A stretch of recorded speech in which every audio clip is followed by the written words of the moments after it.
This is Kevin Polky from The Journey. And The Journey is a show that focuses on stories of transformation, stories of individuals that throughout their life that they have had an opportunity to learn from either a setback or some type of obstacle in their life in which they then overcame that obstacle, but most importantly, learned more about themselves to continue their journey into life.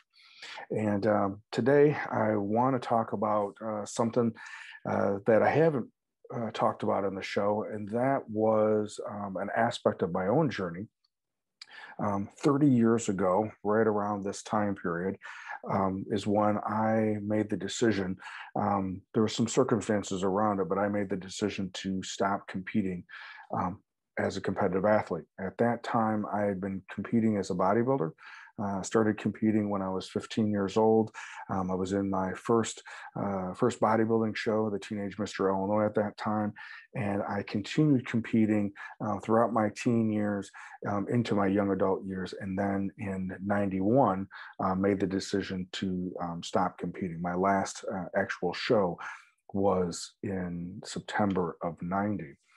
So the reason why I want to bring this up was want to kind of go back a little bit about how that all started.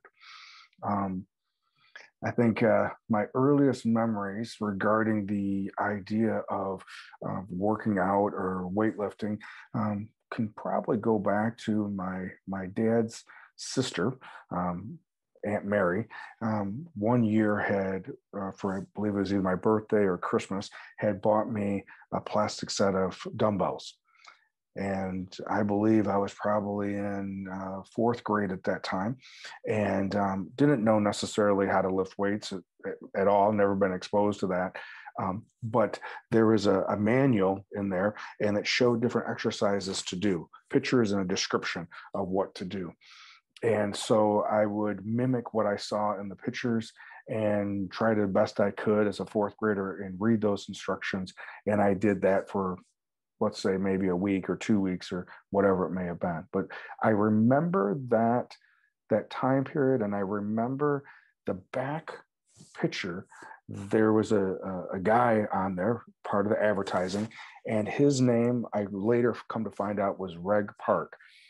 Huge chest, huge arms, and that was the first seed that was planted with me regarding what I thought was the type of man that I wanted to be, or being able to be strong, even though I saw just a picture of it, to show that strength that he was displaying in that picture with what appeared to me to be a huge arm and huge chest.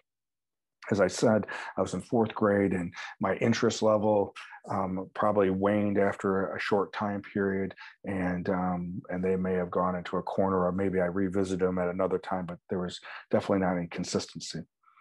Around that same time period, and maybe it was the I can't remember exactly if it was the summer before my fourth grade year, or if it was in between my fourth and fifth grade year. Back in our hometown, we had a couple places where you would go to drive-in theaters. And I remember as a family going to the drive-in theater, and the feature film at that time was Rocky One. And I don't remember a ton about the movie, except I remember the training scene, and I remember the last scene when he was fighting Apollo Creed. The training scene, again, had a particular impact on me, that this idea that Rocky was pushing himself past his own comfort zone, getting up early, eating raw eggs, all these different types of things to show, to demonstrate in the film that he was preparing for this fight, this shot at a title fight. Again, I don't remember really comprehending a lot of the intricacies of the movie, but I remember the impact and the seeds that were planted regarding that training scene, and that was tied directly into the preparation for that fight. I started playing football, flag football, because that was all that was available at that time, in fourth grade. And then I did that in fifth grade and sixth grade because junior tackle in our area of the country didn't exist until you were in seventh grade. And then you could play for your middle school. And so when I was in seventh grade, my dad, who had played football and had really was the reason why I became interested in playing football, looking at his yearbooks, looking at the pictures of him when he played varsity football in Beloit Memorial High School, and seeing that he had pictures of when he was all conference and then later all state, and then even later signing to play football for Iowa State University in the early 60s. I asked my dad in the summer before seventh grade, with a strong desire of wanting to be able to play, asked him what he did to get ready for football. And he said back then he would do, a couple of weeks before the season, he would do push-ups and he would do some jumping jacks and some stretching, and that was about it. And I figured that I probably wasn't going to be as gifted or as talented as my dad. So I figured I better start earlier than that. And I started in the beginning of June, right after school got out. And now that I think about it, I must have had an interest in even before that, because I had a paper route in sixth grade. And I remember saving up my money and buying a weight bench and some weights, plastic weights, again, filled with sand, that went up to I think it went up to 110 pounds. And I guess I had a weight set even prior to going into the summer before my seventh grade year. But nonetheless, I started lifting weights to get ready for football that June, and started setting my alarm like Rocky did and going out running early in the morning, and running in the morning, coming back, and then lifting in the basement with these weights that I had, with what I could gather through muscle and fitness magazines at the time would be a good workout to do.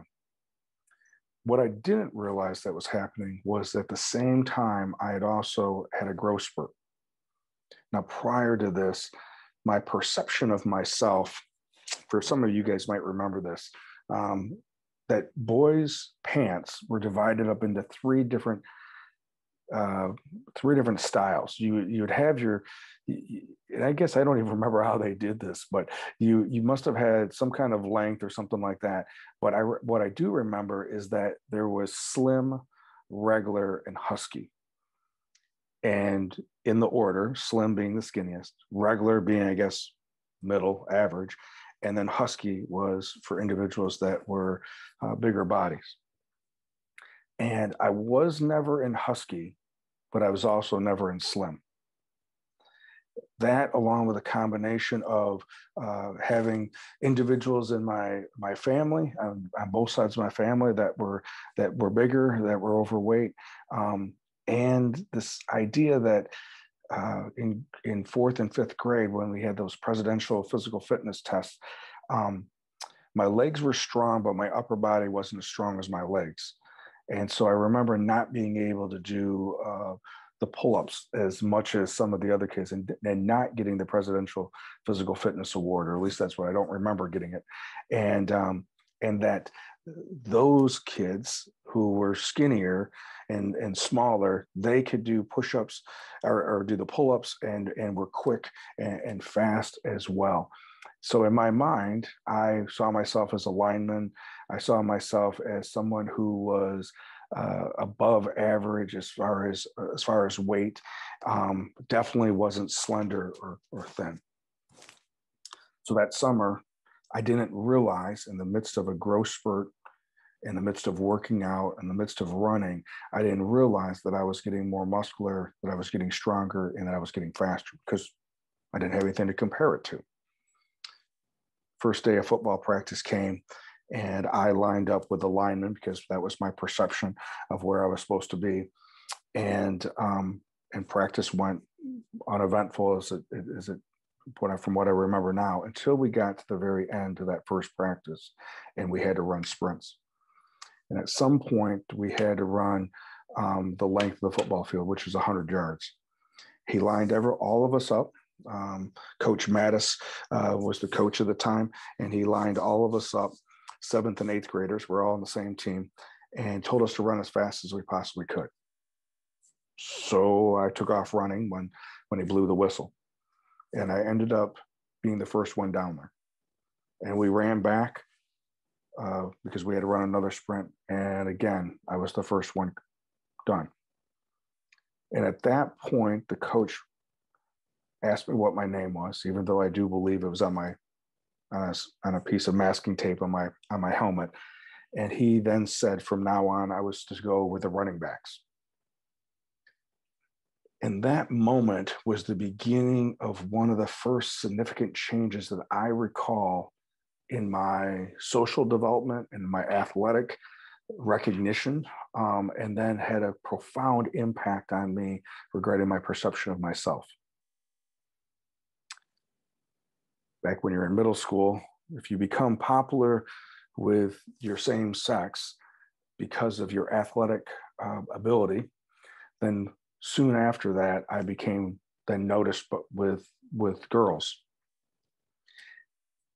I now seem to have friends, even though I was there in 6th grade. Now in 7th grade, I went from being this shy, not knowing anybody, all of a sudden had some level of popularity because of athletic ability, or at least football ability. As I mentioned, being shy, I had no idea how to handle any of this type of attention. All I know is that I didn't necessarily want it to go away, and that I had tied it into athletics, specifically football, and I tied that I'd become successful now starting running back as well as a starting defensive back on the 7th and 8th grade team, that was tied into lifting weights. And so it began. Amplified a few months later after football season, I started wrestling, and I'd never wrestled before, but my perception was that I wasn't going to play basketball because I didn't know how to play basketball and didn't think I would be good at it. So I went out for wrestling. There I met a new group of guys. They were also football players, and that was the beginning of dieting for a weight class. And that mindset back then, especially with wrestlers, is that if you could cut weight, you would have an advantage over someone who, that you were a bigger guy going down in a weight class. And I think that also planted a seed within me about this idea of body image. Coupled with, that was the first time I also in person saw one of my peers. Actually, it was a guy older than me who had a 6-pack, and I wanted in my mind a 6-pack like his name was Jeff, that Jeff had. So all these little seeds were being planted within me. Again, the idea of liking the newfound attention that I was receiving because of my athletic ability, or what appeared to be athletic ability that I had with football, wrestling, and then later track. And that continued going into 8th grade with those same sports. After 8th grade was my first experience going to a gym. It was Mike Schwartz's gym called Mike's Gym. He clearly took a huge chance on allowing this minor to come in and lift weights there, but he taught me quite a bit about lifting weights and about how to get stronger. So my development continued now with added coaching and added assistance. And I, again, continued to reap benefits. Now, some of this was probably amplified because I was probably one of very few teenagers back in the late 70s and early 80s that was lifting weights. And then after my freshman year of wrestling, I wrestled 138 my freshman year. And I changed gyms. Mike had closed his gym, and Champion's Gym had opened up a year earlier. And I became a member of that gym with my father and started lifting weights there. And now I saw for the first time in real time, in person, bodybuilders. And I was absolutely fascinated. As much as I had fallen in love with football when I was younger, now my interest started shifting toward bodybuilding. That first year, with some more guidance and coaching and some direction from some of the guys that pulled me aside and taught me certain things, I went from 140 that would have been in the spring of 1982 to the following year, I weighed 206. They thought that I should compete at that time period and in bodybuilding. And so that was when I was in my first Teenage Mr. Illinois competition. And that started a series of cycling, of weight gain and weight loss. As I mentioned, I went from 140 to 206 in approximately about a year. And then 8 weeks later, I went from 206 to approximately 150, 152, 154 for that first competition. And then after the competition, would gain weight back up to the 90s or low 200s. And that happened for a period of time. I had some success in bodybuilding. I was no longer wrestling because of the weight that I was at now. Continued playing football during this time period, no longer running track at this time period, but had won the Teenage Mr. Illinois at the end of right after graduating from high school. And the following year, I trained for my first national competition, which was the Teenage Mr. USA, which I won in August of 87, and then competed in another regional show. And then started the process of getting ready for the nationals after that. Now, all this to say that these seeds that were being planted with some success and the benefits of setting goals and putting hard work and getting coaching and guidance and asking for directions and facing some of my own fears, all these things were showing and building some levels of confidence and levels of identity that were happening. Working your way up to winning, there's a certain level of drive. And then after you win, there's a drive to continue to win that becomes equally as important, it seems. And this whole idea of cycling up and down and never necessarily feeling, even though pictures and videos would show how lean I was, there was always this aspect of not thinking that I was lean enough or my body fat was low enough, or that I didn't think I was necessarily big enough. At the time, I didn't even know that there was a term called body dysmorphia. Later, as a counselor, realizing that body dysmorphia was definitely what was going on in my life, and what I was experiencing.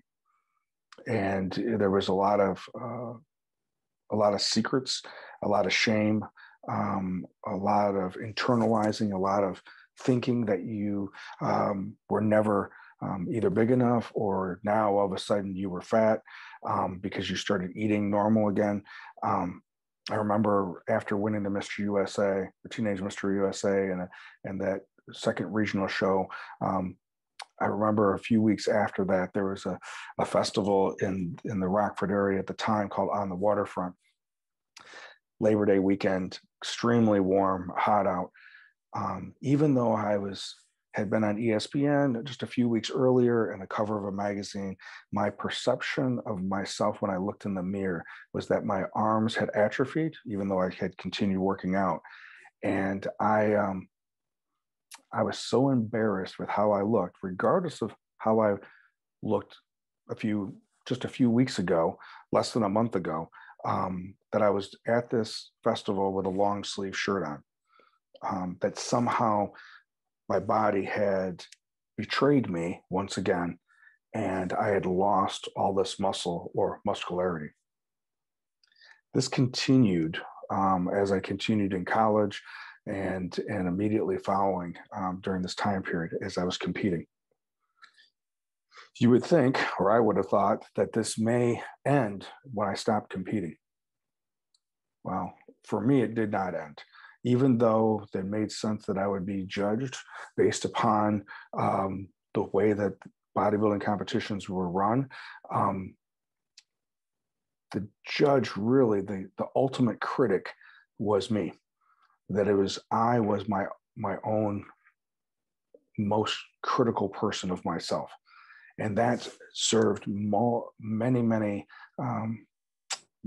different downsides during that time period. There was time periods where it was good because of a spiritual life that I had, but there always seemed to be my identity tied into how I looked / how I performed. After retiring from bodybuilding or stopped competing, I continued to lift weights with understanding that I wasn't going to compete in any particular competitive format anymore, but it was important for me to continue that.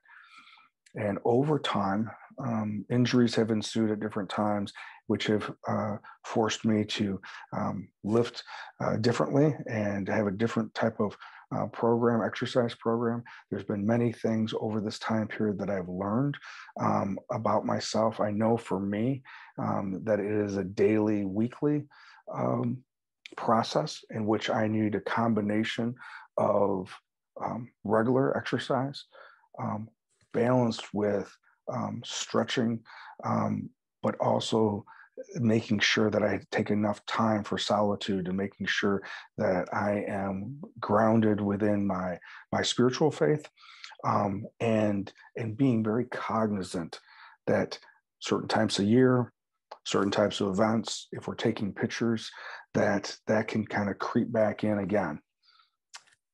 I think for me, being at the moment right now, a better place, hence why I'm talking about it, is that being able to, one, talk about it, two, being able to have a daily and weekly plan, and then keeping track of what I'm eating and having a balanced way, a healthy lifestyle that I found that has been working for me right now, and keeping my portions in control kind of can keep me in that space. I'm definitely not as rigid as I used to be, or restrictive as I used to be regarding my eating, because of, in the past, my fear was if I wouldn't, I would overeat, or that I would awaken the bear and I would overeat foods that would either add water or add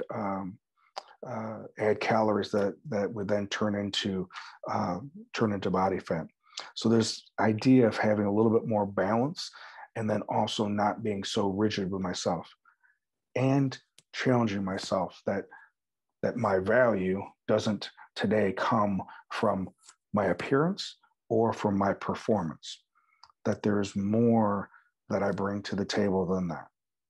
Again, I think anyone that can identify with some of the things that I'm referring to, specifically when it comes to appearance, or when it comes to performance athletically, or in other aspects as well, male or female, I do think it's something that needs to be addressed. It's needs that we need to talk about.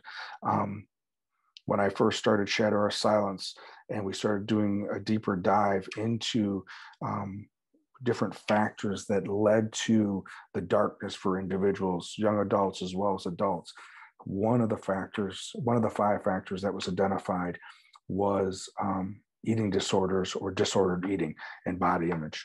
And I knew that from my own story, the shame, and then consequently the secrets that came around that, was definitely an aspect of that could lead to that darkness, lead to that inner critic that would be relentless. So over the next few weeks, we are going to do a little bit more talking about this idea of body dysmorphia, eating disorders and disordered eating, and the impact that it has. Ultimately, my message to you is that each one of us have a light that is innately within us, that is a God-given light that is within us. It is these different things, different factors that play in between our ears that cause us this noise and cause us distraction that may tell us a different story, and it cause that darkness to appear in our life. But at the end of the day, each and every one of you need to know that that light is within you, and that no darkness or no extent of darkness can extinguish. All we need to do, and I say it that simplistically, is we need to be able to focus on that light, be able to do some of the hard work around addressing some of our fears around that and some of the narratives that we tell ourselves. Again, thank you very much for listening. Again, this idea of body image and eating disorders is another one of those silent epidemics that we have in our society. So if there is someone that you believe could benefit from hearing this and having a conversation about this, please share this video, and you can always reach me at either Polky at kpcounseling.com or kp at redoakscounseling.com or Polky at shatteroursilence.org. Thank you very much. You guys have a great day, and we will see you soon.